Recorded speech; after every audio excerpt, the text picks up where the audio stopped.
So up guys, in this one, I'm just going over 3 key points that are helpful in signing those bigger deals or what are considered bigger deals rather than 1 to 3K a month retainers, 5K a month plus up to $20,000 per month plus. This stuff is all going to matter even when you get beyond that point. So the first one that I wanted to talk about was competing on value and not price. And this one was arguably the most important thing. So obviously, when a prospect is looking at what you do, the only thing that's going to truly differentiate yourself from the market is your offer and your social presence. And a lot of people, I feel like, misunderstand what an offer truly is. So an offer is synonymous with a value proposition. So basically the value that you're giving to a prospect.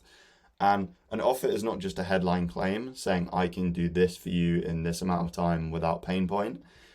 The offer is everything that the prospect sees before they pay you that first invoice and decide to become a client. So if in your offer you look the exact same as everyone else, you're going to be commoditized. So people are going to think that the only thing that differentiates you from everyone else who's doing a similar thing is the price, because you look so similar to everyone else. You haven't got a high amount of case studies. You haven't nailed down your exact ICP. You're not communicating to that ICP through high value content, etc. So you probably have a sales process that looks exactly the same to a lot of other people as well. So when prospects go through that sales process and basically it looks the exact same as everyone else they've ever spoken to, they're going to then think that the only thing that differentiates you from the rest of the market, which probably is the only thing, is going to be the price. So then they're going to then go and seek a lower price for what they believe is the exact same service.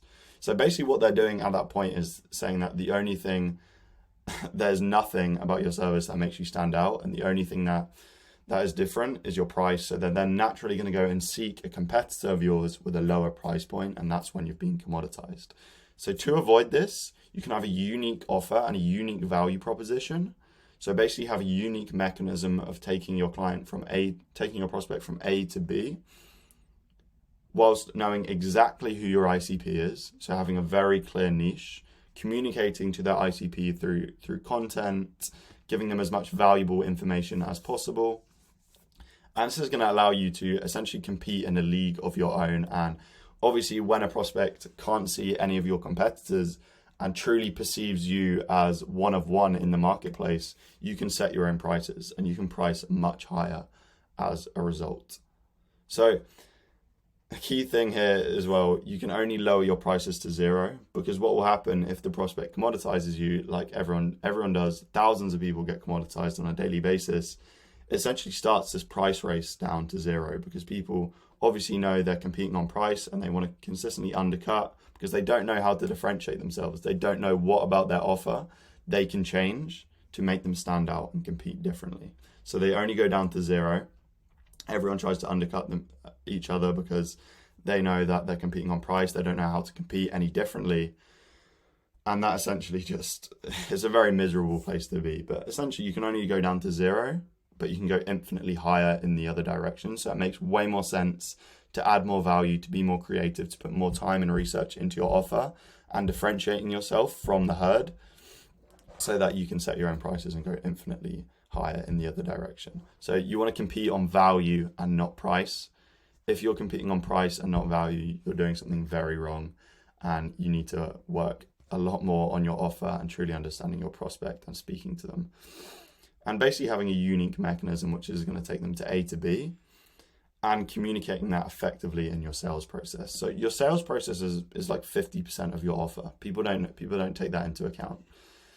The next thing that I wanted to talk about, which is going to help you close higher ticket deals, is following up. And I don't mean following up in terms of on cold prospects, so like a cold email follow-up or LinkedIn cold message follow-up. I'm talking about every single part of the process. So whether you have a 2-call sales process, 3-call sales process, whatever it may be, follow-ups in between every single one of those calls, after you've pitched the prospect, following up in every single part of the process.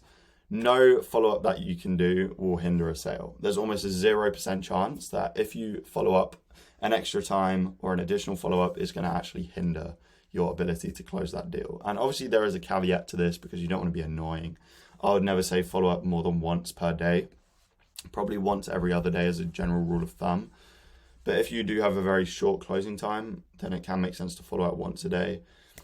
I think anything more than once a day is a little bit excessive. Obviously, you can message them on multiple different platforms, etc. But the key point here is there's nothing that really can come negative from following up one more time. So if you think, if your current thoughts are, oh, I don't want to annoy the prospect, I don't want to like be an irritant to them. If you have a service that can truly help the prospect, you've shown evidence in that you can truly help a prospect get from their current state to their desired state, and you have a service that can truly help people change their lives, why should you view follow-ups as a negative thing? You're truly helping the prospect. You have a service that can truly benefit them and greatly benefit them. So why not make yourself more available to them to get closer to closing that deal? It only makes sense. So it's just the way you view it. It's kind of like a belief thing. So the last thing, which is actually really interesting because a lot of people don't actually talk about this, and it kind of goes under the radar in this client acquisition space that we're in, is meeting etiquette. So if I can actually just unhighlight this. There we go. Brilliant. So essentially, this is really important. And like I said, no one really talks about this, but on that first call you have, or if you only have one call, I'd advise you to have a multiple call process when you get to that 5K a month plus deal size, because it makes sense for you to make a more bespoke custom plan for a prospect on how you're going to take them from A to B. But essentially, you only have one chance to make a positive impression on a discovery call with a prospect. And the prospect is going to make that impression of you based on limited information. So you need to make sure that that information is good. So what I mean by what is that limited information is literally just your camera, how you present yourself, your camera, how you set the frame, etc.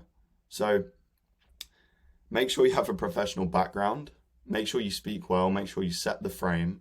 Don't let them take control of the call. Make sure you set a clear agenda for the call, what the expectations are before you go into the framework of what you have laid out.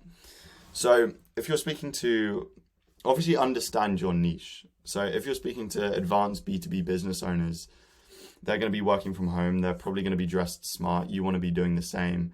You don't want to look like some sort of teenager who has no idea what they're doing. You want to speak well. You want to dress well. You want to have a tidy professional background. No noise going on in the background. You want to make sure that you're actually speaking well, etc. I'm kind of just repeating myself, to be honest. But yeah, you understand. Basically, everything that they see on your camera matters. Always have your camera on. Never turn your camera off. It's essential. Have a good connection. Good Wi-Fi is literally an infinite ROI when you're working off a computer, off Wi-Fi. You're never going to get a higher benefit from that. So yeah, essentially etiquette, set the frame, make sure that everything that they can see is positive. So dress well, have a good background, have a good connection. Make it look like you're in some sort of professional location. Don't take the call from your kitchen, from a car, from the airport, anything like that. Make sure you're sitting down, you're focused, because if a prospect can see that you're not really focused on the call, or there's a lot of stuff going on in the background, how do they think that you're going to treat their business?